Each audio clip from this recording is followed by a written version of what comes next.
একটা হাদিস খালি মনে রাখেন, একটা এই হাদিসটা মনে রাখেন। নবী সাল্লাল্লাহু আলাইহি ওয়াসাল্লাম বলেছেন, কেউ যদি মাদকদ্রব্য সেবন করে তার 40 দিনের নামাজ কবুল হবে না। সিগারেট একটা খেয়েছি, 40 দিন নামাজ নাই। এরপর যদি সে তওবা করে আল্লাহ মাফ করে দিবে। আবার যদি মাদক খায় আবার 40 দিন কবুল হবে। যদি আবার তওবা করে আল্লাহ মাফ করে দিবে। আবারও যদি খায় আবারও 40 দিন কবুল হবে না। আবারও তওবা করলে আল্লাহ আবার মাফ করে দিবে। চতুর্থবার সে যদি মাদক খায়, আল্লাহ রাসূল সাল্লাল্লাহু আলাইহি ওয়াসাল্লাম বলছেন, আল্লাহ পাক কিয়ামতের মাঠে তাকে তিনাতুল খাবাল পান করাবেন। কি পান করাবেন? তিনাতুল খাবাল। সাহাবীরা বললেন, ইয়া রাসূলুল্লাহ, এটা কি তিনাতুল খাবাল? কি?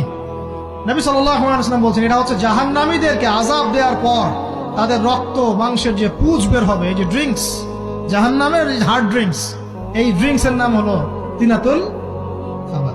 আল্লাহ পাক আমাদের সবাইকে মাদক থেকে বাঁচিয়ে রাখুন।